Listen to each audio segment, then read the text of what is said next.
How are you doing today? My name is Theo Thibodeau. My name is Mary Zorn. Tori Wilson. Shihai Allen. We are Group 8, and the company we chose to do our project on is the Industrial Technology Department at ULL. And now, I'm going to take you to the Industrial Technology Department. Bing, bing, bing.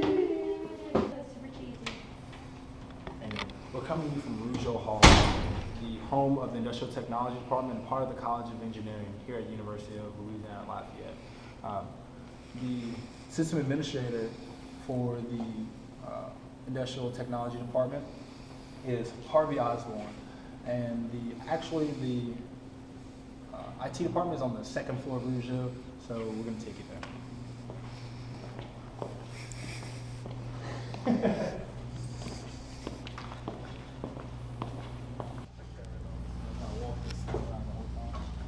Alrighty, and now I'm going to talk to you a little bit about the STEP Lab. The Industrial Technology server houses all the information for the College of Engineering, which has the Dean's office, all the information for the thousands of students here, the proprietary software they use, like the CAD building software, lots and lots of information independently housed here outside of the other servers on UL campus. So we thought it would be a fruitful organization to choose.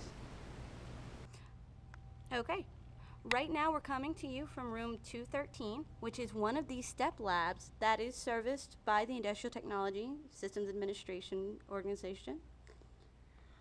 As you can see, there are many computers in here. You can see the state of the wires on the wall hanging, probably needs some identification. Typical STEP lab, nothing incredibly extraordinary in this one in particular. On the wall, you can see right here, it has the computer and network policy, offensive displays, messages, just general good moral, don't be, stupid kind of rules. One thing though, when you come into this STEP lab, unlike the ones we are more familiar with, you would sign in. There it is. You would sign in, so that way they can track the users that use various equipment. On the back, you can see where the student workers, who are typically graduate students who work with Mr. Osborne. These are the things they have to check off when they come in.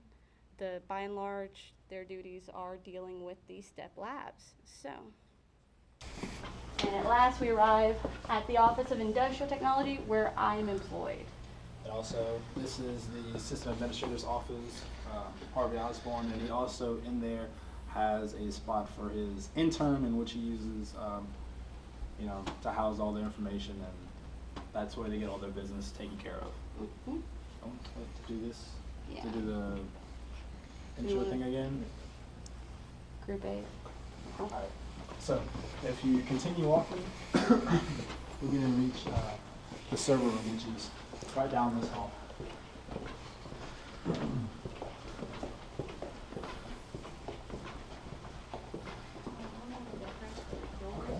So, this is actually the server room for the Department of Industrial Technology. And as you can see, it's secure. It's locked. Only Harvey Osborne and his intern have access to this room. In this room, they have 3 servers. 2 are not functional. 1 is over 5 years old. They're all housed on a rack. At the bottom of the rack, they have a UPS, which is an uninterrupted power supply, as well as 2 computers that handle all their software and things of that nature. Some things that they do not have in regards to this room is a hot and cold aisle, which is an industry standard, which means that one aisle will cool the server, and on the back end would be the hotspot, which the exhaust from the server will go off into. They also do not have, although they do not have a hot and cold aisle, it does not apply to them because they only have 1 rack. They also don't have an above the rack wiring system organization, which also does not apply to them because they only have 1 rack, although keeping the wires organized would be beneficial to them, as well as having a tool in which would monitor the heat, the temperature and humidity in the room. Industry standard is 30 to 55% humidity, as well as a temperature of 64 to 80 degrees. Since they do not have anything that measures that, or a cooling system for the room is pretty hot. So it'd be smart for them to look into getting something that measures that, and then either purchasing a cooling system or a humidifier if necessary. All right, now I'm going to talk to y'all about the policy and procedure practices as they relate to ITech department. Currently, they rely on verbal communication to share policy and procedures, Harvey and his users.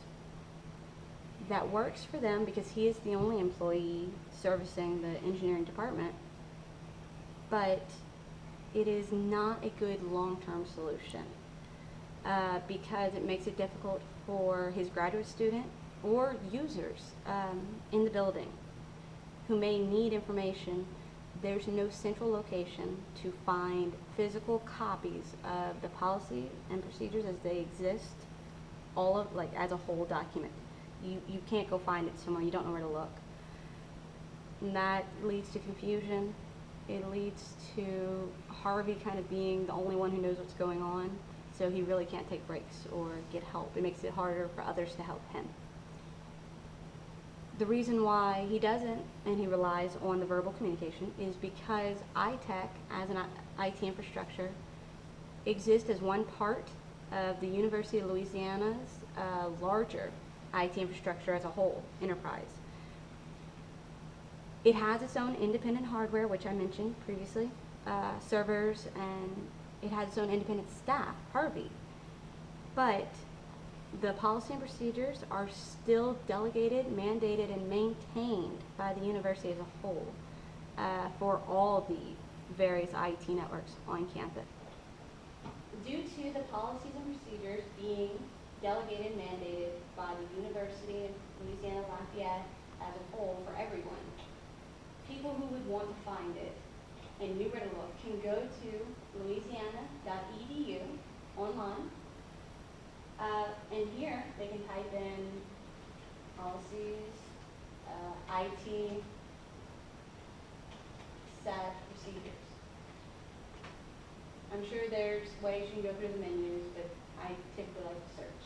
I find it you can see the various policies they have in effect depending upon the users. They have special ones for students. They have in regards to the property.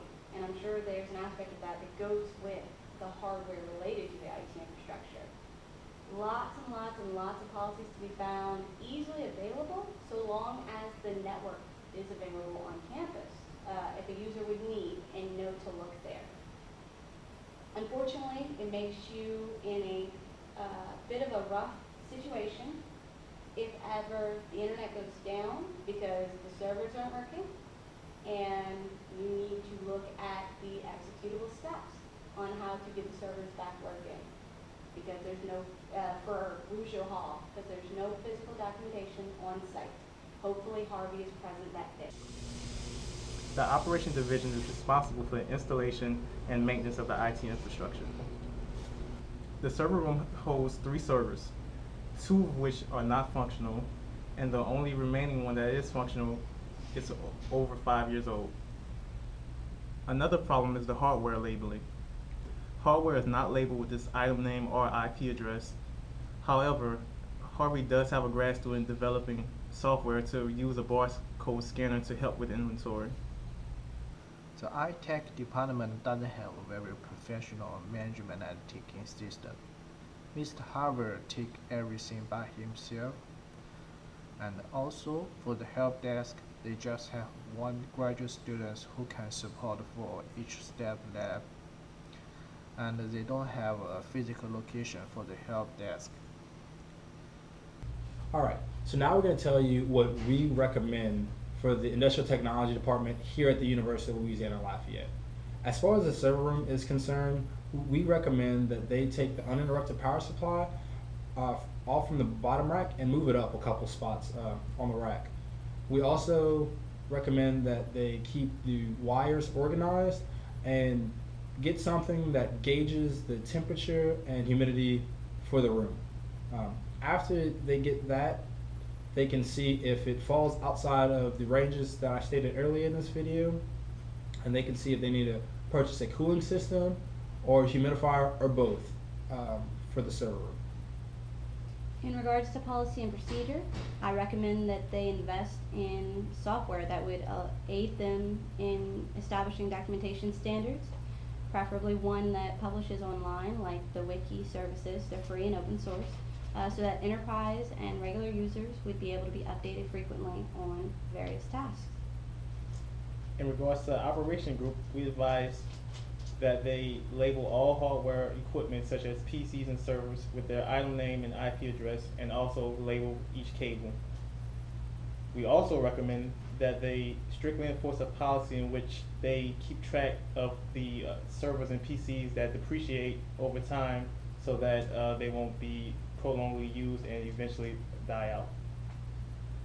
For the help desk, I would recommend to set a help desk and recruiting one people to take care of the support issues for the organization.